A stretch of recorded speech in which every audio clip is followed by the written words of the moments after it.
Mesdames, Messieurs, bienvenue sur le point de l'économie de ce jour sur Reflet d'Afrique Télévision.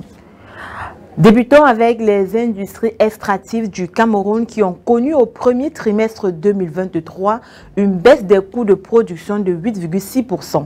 Il faut dire qu'après la réduction de 1,9% au quatrième trimestre 2022, cette baisse est la deuxième consécutive enregistrée dans le secteur. Selon l'indice des prix à la production industrielle publié par l'Institut national de la statistique, cette tendance baissière intervient après de fortes augmentations des prix sortis usines enregistrés dans le secteur extractif camerounais au cours des 3 premiers trimestres de l'année 2022. Cette hausse des coûts de production avait pour origine le déclenchement de la guerre entre la Russie et l'Ukraine au mois de février 2022. Toujours au Cameroun, le gouvernement obtient plus de 22 milliards de francs CFA de la Banque islamique de développement et l'Association professionnelle des établissements de crédit du Cameroun pour la reconstruction des régions du nord-ouest et du sud-ouest. D'ailleurs, un mémorandum d'entente a été signé le 31 juillet dernier au cours d'une cérémonie présidée par le Premier ministre chef du gouvernement, Chief Dr Joseph John Gouté.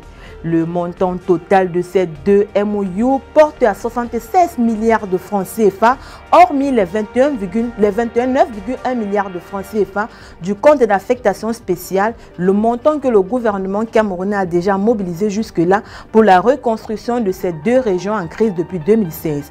Ainsi, sur un besoin de 154 milliards de francs CFA, il y a encore un gap d'environ 78 milliards de francs CFA à combler.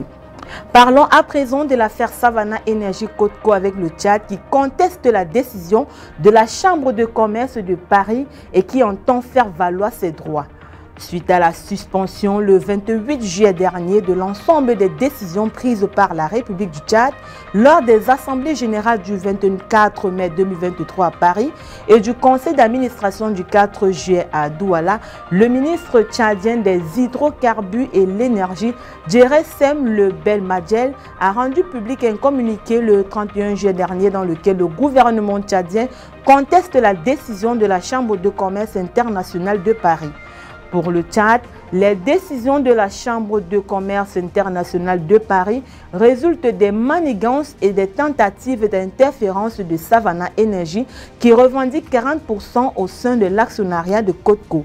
À en croire l'autorité tchadienne, la nationalisation des ensembles des actifs de ExxonMobil ont été votés pour protéger l'intérêt public en mettant rapidement fin à l'ingérence de Savannah Énergie au Tchad et pour éviter que cette junior pétrolière qui n'a jamais démontré de manière satisfaisante ses capacités techniques et financières ne continue à perturber l'intégralité du secteur pétrolier tchadien. Le membre du gouvernement tchadien révèle que la junior pétrolière n'a pas été capable de réunir les fonds nécessaires pour racheter les intérêts des entités ExxonMobil qui ont été prétendument transférés à crédit. Pourtant, le deal signé entre ExxonMobil et Savannah le 9 décembre 2022 avait été conclu pour plus de 250 milliards de francs CFA. Le Tchad qui détient 53,7% des actions de Codco suite à l'approbation par les autorités de la concurrence de la CEMAC du rachat des actifs de Petronas par la Société des hydrocarbures du Tchad, entend user de toutes les voies de droit possibles au cours de la procédure arbitrale au fond. Au Gabon, le port minéralier d'Owendo prévoit d'exporter 10 millions de tonnes de marchandises à l'horizon 2025-2026. Ce volume de marchandises correspond aux objectifs annuels fixés à la création de ce port pour soulager le port commercial d'Owesso. Ces prévisions consacrent une hausse de près de 4 millions de tonnes de marchandises par rapport à ce qui a été transporté l'année dernière. Des résultats 2022 qui correspondent aux prévisions annuelles faites par l'entreprise. Ces performances permettent à cette plateforme portuaire de se positionner parmi les plus performantes en Afrique centrale. En effet, selon la Banque mondiale et S&P Global Market Intelligence, le port d'Owendo est le port le plus performant de la zone CEMAC en 2021 dans l'indice mondial de performance des ports à conteneurs. Le port minéralier d'Owendo a été inauguré en 2016 afin de permettre aux autres opérateurs miniers en dehors de la Comilor de bénéficier bénéficier d'une plateforme leur offrant un accès direct à la mer pour l'importation et l'exportation de leurs produits. En Tunisie, une convention de partenariat dans le domaine du paiement électronique a été signée entre la Banque centrale et l'Instance nationale des télécommunications. Selon l'Instance nationale des télécommunications, cette convention a pour objectif de fournir des services de paiement électronique en toute sécurité, conformément aux normes internationales. Il s'agit également de généraliser les services du e-paiement afin de renforcer l'inclusion financière et de contribuer à instaurer une croissance économique durable, ajoute la même source.